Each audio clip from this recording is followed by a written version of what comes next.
Hello everyone.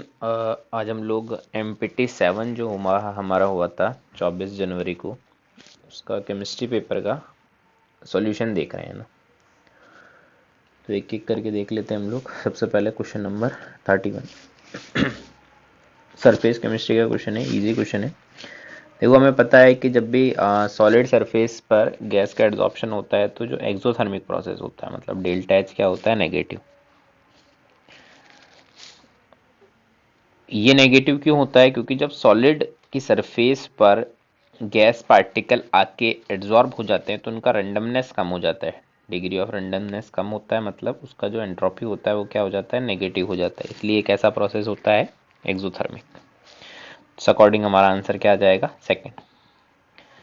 Next question number 32 question कहाँ से है हमारा, केमिकल काइनेटिक्स से। देखो, हमें क्या बोला है कि जब ए हमारा 0.01 m था तो हमारी जो रेट थी ना, वो रेट कितनी थी, 10⁻⁻⁴। और जब ए मेरा हो गया 0.02 m तो मेरी रेट हो गई, इसको मैं थोड़ा मॉडिफाई करके लिख रहा हूँ, √2 इंटू 10⁻⁴। मतलब √2 टाइम्स हो जाती है रेट जब मेरी कंसेंट्रेशन को मैं डबल कर दूँ। अब देखो, मेरी रेट को मैं क्या लिख सकता हूँ, k इंटू ए की power n। Rate double, concentration double करी तो रेट √2 टाइम्स हो गई, मतलब n का वैल्यू हम यहाँ से सिंपल मैथमेटिक्स लगाएं तो हम लोग क्या बोल सकते हैं, हाफ है। तो यहाँ से मेरा रेट क्या आ जाएगा, रेट आ जाएगा वही। अब इस रेट को बस मैं -dA/dt लिख सकता हूँ। इस अकॉर्डिंग मेरा आंसर क्या हो जाएगा, 4। क्वेश्चन नंबर 33 पी ब्लॉक का क्वेश्चन है, बेसिक क्वेश्चन। होम सिग्नल में क्या यूज होता है, कैल्शियम कार्बाइड प्लस कैल्शियम का फॉस्फाइड हम लोग यूज करते हैं। नेक्स्ट क्वेश्चन में क्या बोला है, question number next, identify A and be in the given process. तो देखो, ये इसमें क्या बोला है कि कैल्शियम कार्बाइड है, उससे कुछ बी बनता है, फिर उसका हाइड्रोलिसिस किया तो कैल्शियम का कार्बोनेट प्लस अमोनिया बनता है। अब देखो बी क्या हो सकता है हाइड्रोलिसिस से, तो बी देखो हम लोग अगर देखें तो कैल्शियम साइनामाइड हो सकता है। इसका हाइड्रोलिसिस करेंगे तो हमको ये मिलेगा, ठीक है, जो मेरा फर्टिलाइजर होता है कैल्शियम साइनामाइड। अच्छा, वैसे भी हम लोग पता लगा सकते हैं कैल्शियम साइनामाइड ही फर्टिलाइजर होता है, पढ़ा है हमने ऐसा। और इसकी रिएक्शन किससे करवाते हैं, नाइट्रोजन से करवाते हैं, तभी हमारे को मिलता है। मतलब हमारा फोर्थ आंसर होगा। फैक्चुअल क्वेश्चन था, इनका थ्योरी अच्छे से पढ़ी है तभी होगा। क्वेश्चन नंबर 36 बायोमोलिक्यूल का क्वेश्चन है। क्या बोला है कि करेक्ट क्या, alpha D glucose beta D glucose are anomer of each other. Anomer का मतलब क्या होता है कि पहले वाले कार्बन के रिस्पेक्ट में क्या हो, हमारा स्टीरियो केमिस्ट्री चेंज हो। तो देखो, मैं दोनों बना के बता देता हूँ।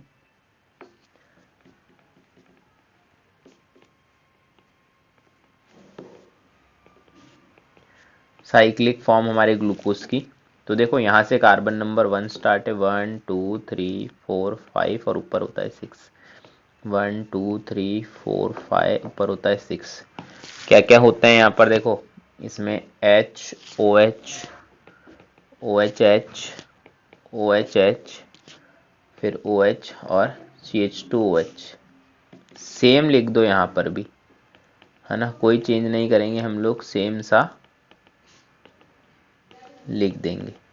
अब देखो, ये मान लो ये अल्फा है, ये बीटा है। अल्फा और बीटा इस बेस पर डिफाइन होता है कि पहले वाले कार्बन के रिस्पेक्ट में स्टीरियो केमिस्ट्री क्या है। अगर हम लोग OH को, इस OH को और इस CH2OH को सेम साइड रखते हैं तो ये होता है अल्फा। अब OH नीचे आ जाए, CH2OH ऊपर आ जाए, मतलब अपोजिट डायरेक्शन में हो तो ये होता है बीटा। मतलब पहले कार्बन के रिस्पेक्ट में क्या हुआ है, स्टीरियो केमिस्ट्री चेंज हुआ है, मतलब ये एनोमर है। हाँ, ये एनोमर है, मतलब फर्स्ट वाले स्टेटमेंट करेक्ट है। सेकंड बोला है गैलेक्टोज और ग्लूकोज C4 एपिमर होते हैं। तो ये देखो, ये सब तो तभी बता पाओगे जब हमारे क्या हो, इनके स्ट्रक्चर क्लियर हो। तो स्ट्रक्चर बना के बता देता हूँ अगेन में। इधर तो मैं बना देता हूँ ग्लूकोज और यहाँ पे मैं बना देता हूँ गैलेक्टोज, ठीक है।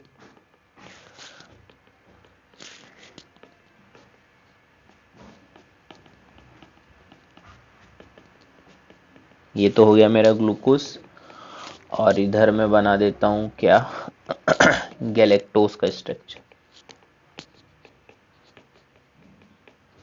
अब देखो, कार्बन नंबर 1 2 3 4 5 6 6 5 4 3 2 1।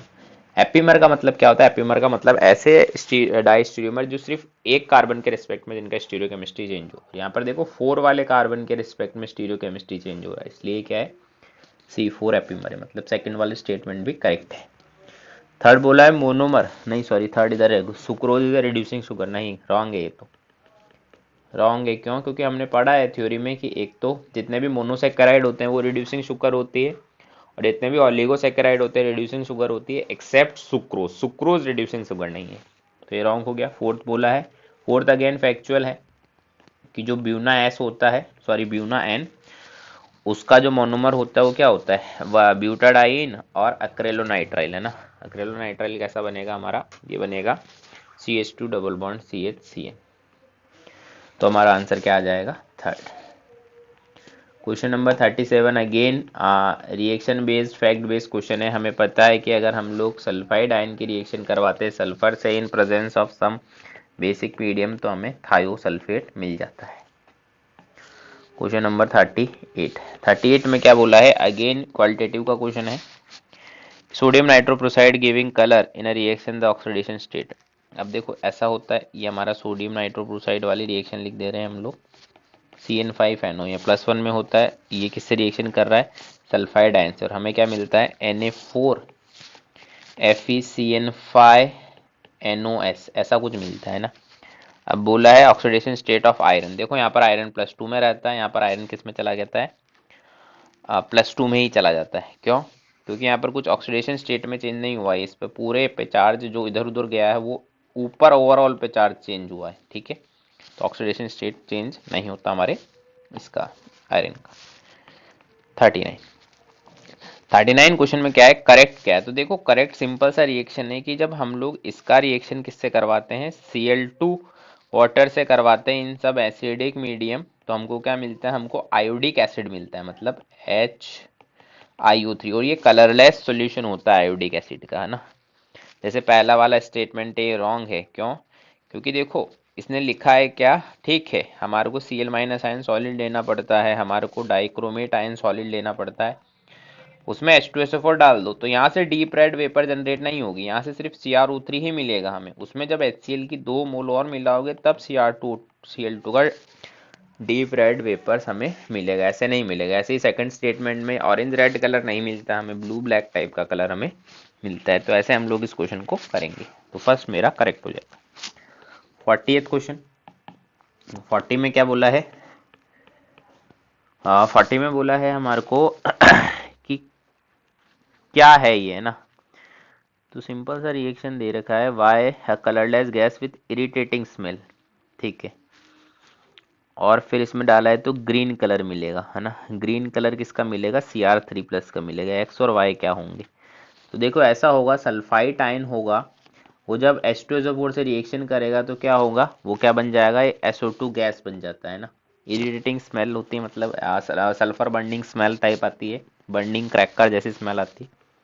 और जब SO2 को डाल देते हैं डाइक्रोमेट में तो SO2 ऑक्सीडाइज हो जाता है और डाइक्रोमेट किस में कन्वर्ट हो जाता होगा? Cr3+ में रिड्यूस होकर इन सब एसिडिक मीडियम में। ऐसा ही होता है, यहाँ पर मीडियम एसिडिक है।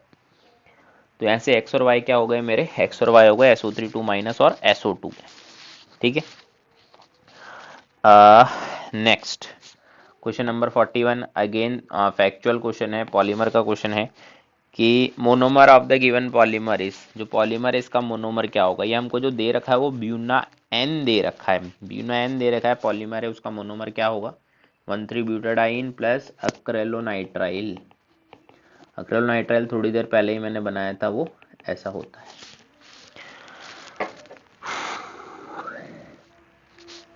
नेक्स्ट क्वेश्चन 42, क्वेश्चन नंबर 42 में क्या बोला है? When the freshly prepared is shaken with a small amount of this colloidal solution is obtained, किसका एग्जांपल है? सिंपल एकदम थ्योरेटिकल क्वेश्चन है, पेप्टाइजेशन का एग्जांपल। अगर तुम्हें थ्योरी अच्छे से पता होगी तो तुम सीधी सी बातें क्वेश्चन पढ़ते ही समझ जाओगे। क्वेश्चन नंबर 43, ये अगेन पिरिमिडीन बेस कौन सा नहीं है, ठीक है। अब इसमें भी सेम, ये भी फैक्चुअल है, हमें सारे के बारे में पता होगा तो हम लोग बता पाएंगे कि जो ग्वानिन है वो पिरिमिडीन बेस नहीं है। Next 44 again factual theoretical question है पॉलीमर का। अगर तुम्हें आता होगा तो तुम लोग कर पाओगे। जो ब्यूना एस होता है वो ब्यूटाडाइन और स्टाइरीन से मिलकर बना होता है। Question number 45। 45 में क्या बोला है? 45 में बोला है C4 epimer of D glucose कौन होते हैं? डी ग्लूकोज का C4 एपिमर मतलब फोर्थ कार्बन के रिस्पेक्ट में ग्लूकोज में हमें चेंज करना है ना। पहले तो ग्लूकोज बना लो, बढ़िया से। ग्लूकोज कैसा होता है? CHO, फिर HOH, फिर OH, फिर CH2OH। नंबरिंग कर दो 1 2 3 4 5 6। अब इसको चेंज करना है हमें ना। C4 एपिमर इसका गैलेक्टोज होता है, तो इसमें देख लो 4 कार्बन के रिस्पेक्ट में कहाँ चेंज आ रहा है, फर्स्ट ऑप्शन में आ रहा है, तो मेरा आंसर हो जाएगा। Question number 46। Basic amino acid कौन होते हैं? तो देखो अमीनो एसिड में COH ग्रुप भी होता है, NH2 ग्रुप भी होता है। अगर उसको बेसिक बनना है तो NH2 ग्रुप का नंबर्स ज्यादा होना चाहिए, तब वो बेसिक होगा। अगर COH के नंबर ज्यादा है तो वो एसिडिक हो जाएगा। देखो NH2 ग्रुप किस में ज्यादा है, तो हम देखेंगे फर्स्ट वाले ऑप्शन में NH वाले ग्रुप ज्यादा है as compare to COOH group. First वाला कैसा हो जाएगा? बेसिक। Question number 47। 47 में क्या बोला है? अगेन फैक्चुअल क्वेश्चन है। अगर हमें थ्योरी बहुत बढ़िया से क्लियर होगी तो हम पॉलीमर का ये वाला क्वेश्चन कर पाएंगे। पहला बोला है नायलॉन, क्या बोला है कौन सा करेक्ट है? जैसे नायलॉन 66 हमें पता है, नायलॉन 66 अमाइड लिंकेज से ही बनता है, ठीक है। तो हम बता पाएंगे हाँ इसमें क्या हो रहा है, हमारा अमाइड लिंकेज होता है। सेकेंड हमारे को बोला है टेरिलीन है। अब टेरिलीन के बारे में भी हमें पता है कंडेंसेशन पॉलीमर होता है। तो अगर वही बात है, इसमें अगर हमें थ्योरी क्लियर होगी तो हम इजीली हम लोग इसको बता पाएंगे, ठीक है। थ्योरी के अकॉर्डिंग हम लोग इसका आंसर दे सकते हैं। Question number 48। क्या बोला है? Thermal stability. थर्मल स्टेबिलिटी हमें पता है ग्रुप नंबर 15 में अगर हाइड्राइड का थर्मल स्टेबिलिटी देखें तो टॉप टू बॉटम जाने पर थर्मल स्टेबिलिटी डिक्रीज होती है। क्यों? क्योंकि बॉन्ड स्ट्रेंथ बेकार होता जाता है। क्योंकि हाइड्रोजन तो छोटा सा है, ऊपर से नीचे जाने पर साइज बढ़ता ही जा रहा है। जितना बड़ा एटम होगा और साथ में छोटा एटम होगा तो उनका बॉन्ड स्ट्रेंथ उतना अच्छा नहीं होता है।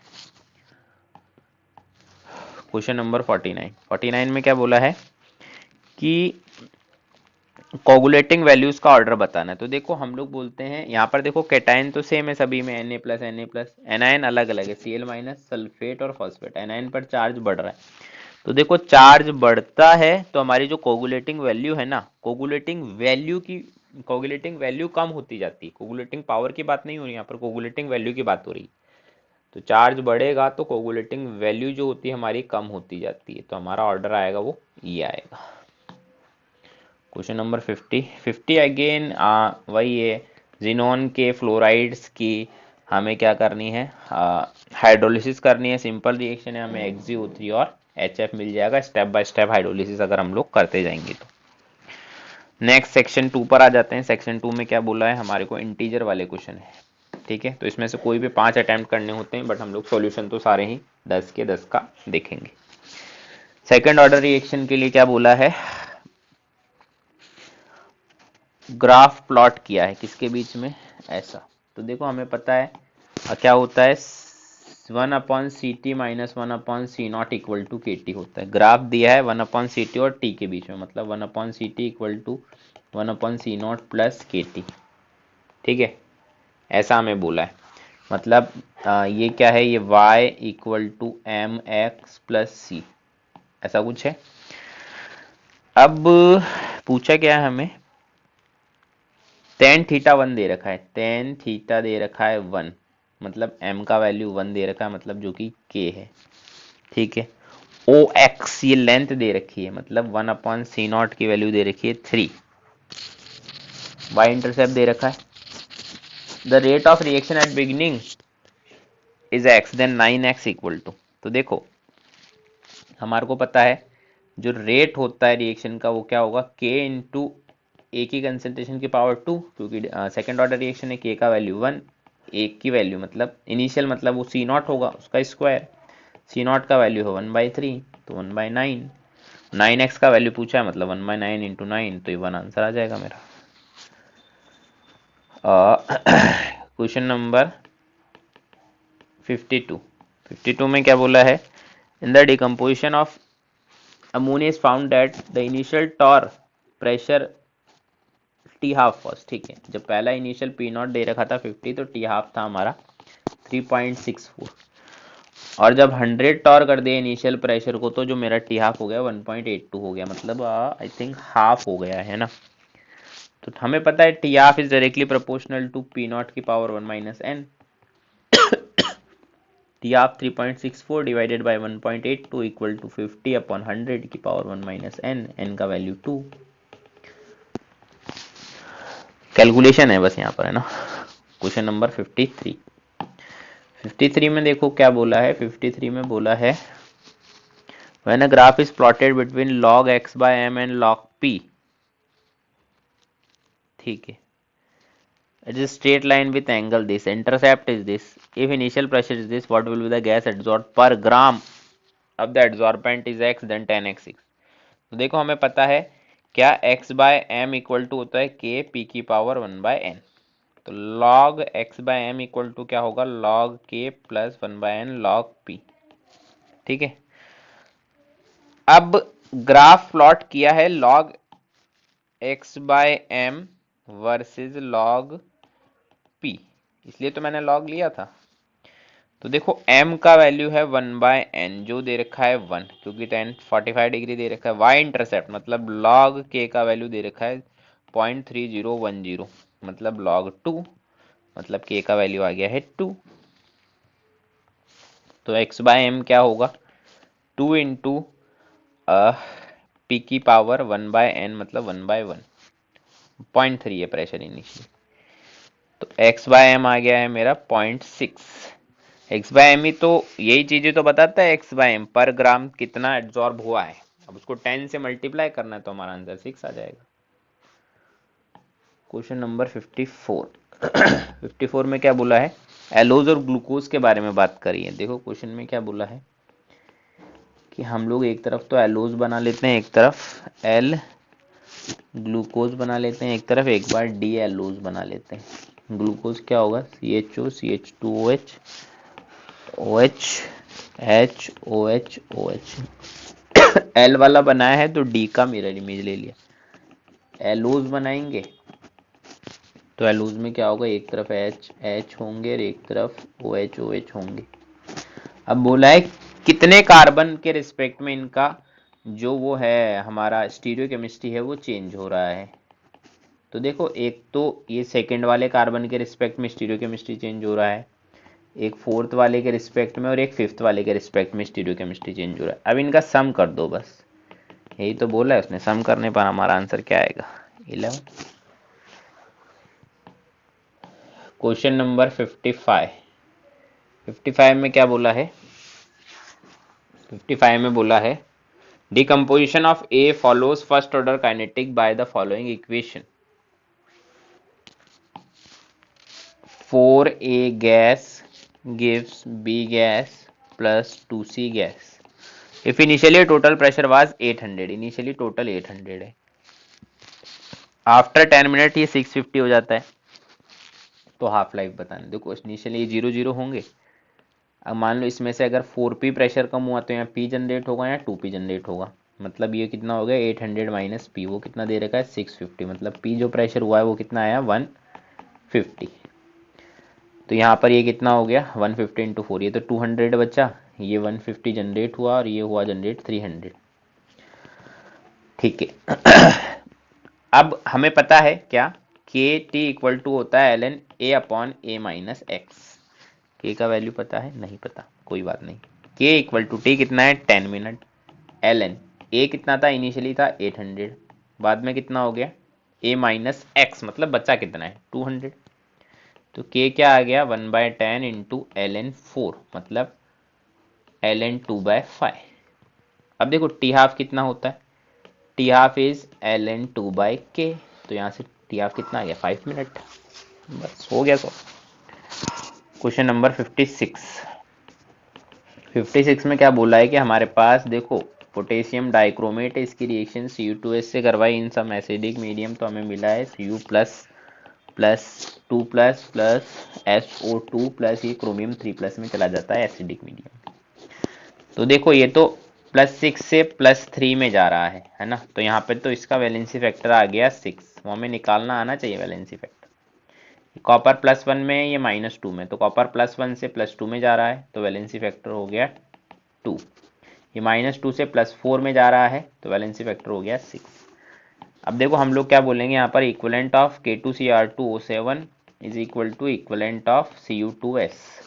इक्विवेलेंट ऑफ K2Cr2O7 क्या होंगे, इसके मोल जो हमें पता लगाने हैं, इंटू इसका valency factor 6। Equivalent of Cu2S मतलब इसके मोल जो कि कितने दे रखे हैं 36, इंटू इसका वैलेंसी फैक्टर 2 तो कॉपर का और 6 इसका, तो मोल कितने आ गए 6 × 8 मतलब 48। Question number 57। 57 में क्या बोला है, अगेन अब बेसिक क्वेश्चन है। NaCl सॉलिड का रिएक्शन अगर तुम कॉन्सेंट्रेटेड H2SO4 से कराओगे तो हमें HCl मिलेगा, अगर इसी का रिएक्शन तुम डाइक्रोमेट से करा दोगे और ये सब कराओगे तो हमें CrO2 Cl2 टाइप मिल जाएगा। तो क्या बोल रहा है इसमें, डिफरेंट इन ऑक्सीडेशन स्टेट, कोई डिफरेंस नहीं है, दोनों में Cl माइनस माइनस में है तो डिफरेंस 0 आ जाएगा। Question number 58। क्वेश्चन नंबर 58 में क्या बोला है, क्वेश्चन नंबर 58 में बोला है कि हमारे को ग्राफ प्लॉट है सेकंड ऑर्डर के लिए। सेकंड ऑर्डर के लिए हमें पता है 1/Ct - 1/C0 equal to Kt होता है। ग्राफ किसके बीच में दिया उसको एक बार देख लेते हैं बना के ना। ग्राफ दिया है हमें, लेकिन यहाँ पर Ct कॉमन लूँ तो यहाँ पर क्या आएगा, C0 - Ct × C0 equal to Kt। तो C0 - Ct upon Ct equal to K × C0 × T, ये होगा है ना। अब ये है मेरा y, ये है मेरा m और ये है मेरा x। अब देखो K × C0 की वैल्यू 1 दे रखी है, ठीक है। T हाफ पता लगाना, K × C0 की वैल्यू 1 दे रखी है। अच्छा। अब दूसरा वैल्यू कहाँ से निकाले, जब K × C0 की वैल्यू क्या दे दी है हमारे को 1 दे दी है।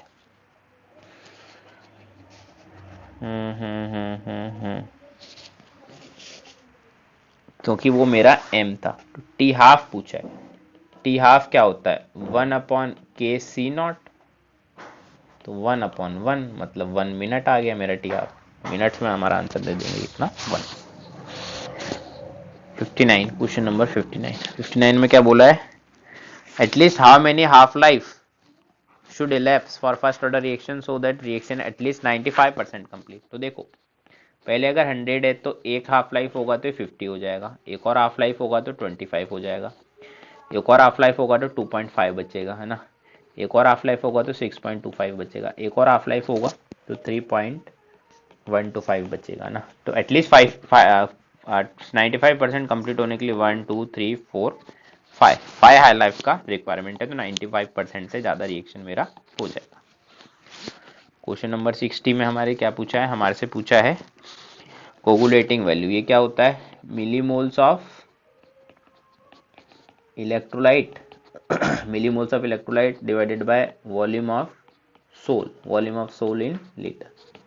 तो मिलीमोल्स ऑफ इलेक्ट्रोलाइट कितने आएंगे, m × v upon volume of sol in litre 0.2, 200 ml दिया ना, तो यहाँ से आंसर आ जाएगा मेरा 50।